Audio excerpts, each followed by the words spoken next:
So we've got some news to discuss as we head into the opening weekend of the OHL's 2025-26 regular season. I was doing errands yesterday, so I wasn't able to catch up on some of the news items over the last 24, 48 hours. So I figured I would put them all together in one video here today. And I wanted to start off with the fact that the Peterborough Petes off to a much better start than what we saw last year. It took 16 games for the Petes to win their first game of the regular season last year. And last night, they got their first win already over the Brampton Steelheads, a 6-3 victory. So a big sigh of relief, I'm sure, for Pete's fans, but just adds to the excitement around this core. And having big games, Matthew Soto, a goal and 3 assists, and also Colin Fitzgerald, a goal and an assist. So things looking up in the Liftlock City. Now, before the season got underway, League Commissioner Bryan Crawford held a State of the Union kind of address just to talk about the status of the league heading into this brand new season, and then wrapped it up with a Q&A session with media from across the Ontario Hockey League. And just wanted to touch on a few things that stood out from this State of the Union.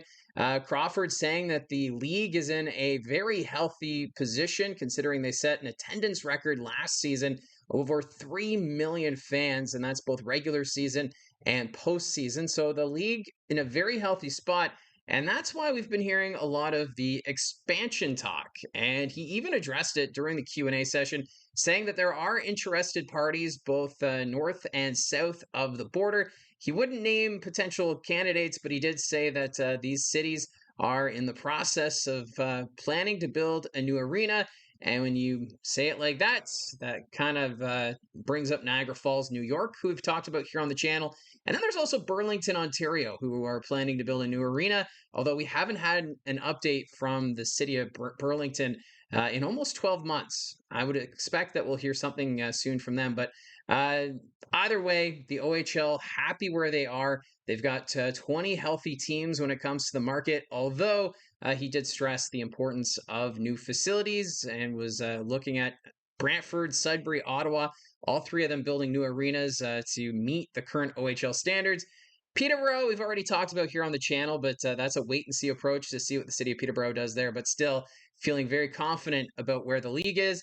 Although he did touch on the NCAA situation, he said that only 7 players have left the OHL, and they've gained 112 players who have interest in playing NCAA hockey. So he's pointing out the fact that yes, some key players have graduated or have chosen to go off to the college ranks, but the league is seeing a surge in players going into this season. And even in the interview I did with Marty Williamson, the GM and vice president of the Barrie Colts, he was saying how there's a lot more players coming in.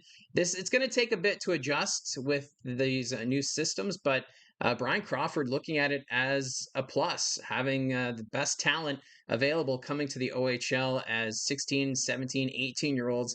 And we'll see how it all plays out. But yes, he's very comfortable and confident that the OHL will continue to grow despite all the changes that have been happening. The dust hasn't settled yet. I think there's still a lot of unanswered questions, like what if one of the players who went to the NCAA wants to come back to the OHL? How does that affect things? So I think that's going to be the next hurdle the league's going to face. Not saying that it's going to happen for sure, but you have to expect that at some point the OHL or the Canadian Hockey League in general will have to answer that question at some point when a player does decide to return to their junior hockey club. He also touched on the bidding process for the Memorial Cup between Kitchener and Guelph, basically saying that both fan bases have tremendous support for their clubs, and there's a lot of history, especially when it comes to the Kitchener Rangers. So he's excited to see whichever OHL club ends up winning the CHL Memorial Cup bid for 2027. And I feel as though he can't really say who he would rather see, but as that'd be maybe a bit of a conflict of interest, but still. He's excited to see which organization ends up winning that bid for the 2027 Memorial Cup. So take it as you will, but still, the league says they're in a great position right now. It was revealed yesterday that Jack Brauti has a new home. He has signed a contract with the Cape Breton Eagles of the Quebec Maritime Junior Hockey League. You'll remember that Jack Brauti was traded to the Kingston Frontenacs over the summer season. And it sounds like from what I'm hearing, there was an off-ice incident during a preseason game, which resulted in Jack Brauti being suspended and then released by the Kingston Frontenacs. He went through the whole waiver wire process, and Cape Breton deciding to sign the 19-year-old defenseman just 24 hours before the Eagles have their home opener against the St. John Sea Dogs later tonight. So I know there's been a lot of chatter off ice about the situation involving Jack Brauti, and it seems as though the situation has now been resolved. He's found a place to play after whatever happened in Kingston. It's a lot of speculation and rumors that have been coming out since that incident. And of course, a lot of people paying close attention to Jack Brauti after what happened with the Niagara Ice Dogs and whatnot. But it's great to see that he has somewhere to play. And if there's anything that he needs to fix or correct, hopefully he's able to do that as a member of the Cape Breton Eagles. The Owen Sound Attack have also added to their overagers. They now have their third OA. Noah Nelson has signed on with the Attack after he was released by the Brantford Bulldogs. So that's for Noah Nelson, his stats aren't going to wow you on the offensive front. Last season, 9 goals, 11 assists for 20 points in 63 games. But his playoff stats, not too shabby with the Bulldogs. 2 goals, 4 assists for 6 points in 11 games. So Noah Nelson bringing that veteran leadership to this Owen Sound Attack team. I still think Owen Sound is going to be one of those very interesting teams to follow this year when they've got Carter George in net. They've got some pretty good players up front, and their defense also looking pretty strong. So Noah Nelson, he's the third overager now for the Attack, joining former teammate Noah Roberts, who was just picked up by the Sudbury Wolves earlier this week. And yeah, we'll see how it all plays out on this front. And then Greenberg is the third OA on the blue line for the Owen Sound Attack. There's some exciting news for Jersey fans. The Sudbury Wolves, during the offseason, since Under Armour was confirmed to take over the jersey contract, Sudbury was starting to do some teasers. Throwback era is what they were calling it on their social media feeds.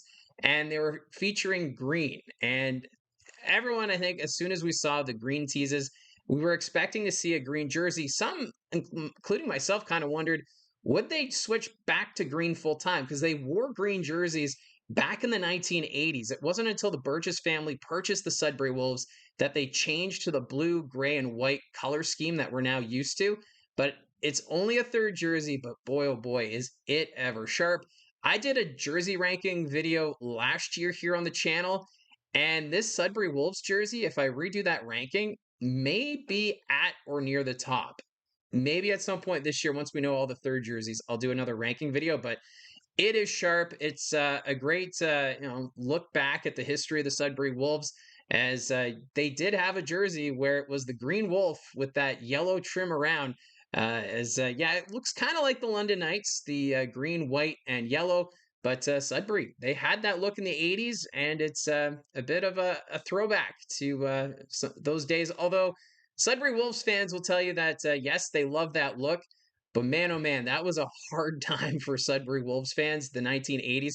I actually did the season-by-season history series throughout the offseason, and you'll notice not a lot of Sudbury Wolves that come playoff time. And if you want to check that out, I do have the OHL history playlist that goes back. But still, I love the throwbacks. They look fantastic and cannot wait to see them on the ice.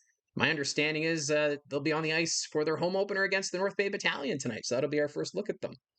And finally, the Guelph Storm at the end of the season learned that Larry Malott would be retiring as the radio play-by-play voice for the team.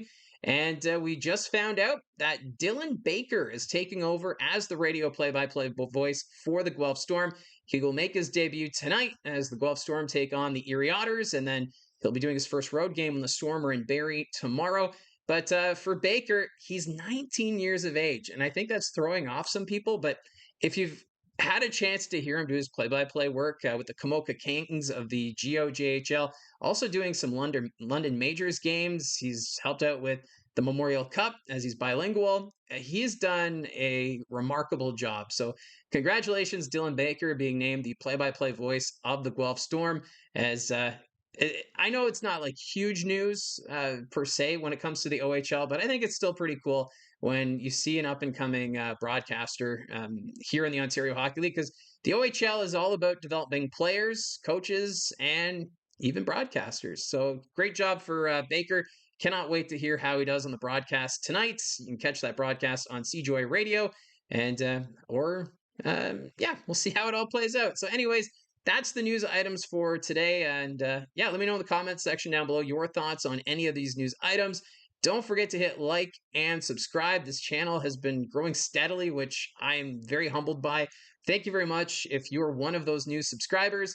And if you haven't clicked subscribe yet, feel free to join as we continue to talk junior hockey throughout the 2025-26 season. And we will, of course, be covering the Barrie Colts road broadcast audio stream here as well. And our first broadcast coming up on September 28th when the Barrie Colts are in Owen Sound. So again, thank you very much, and we will talk to you again soon.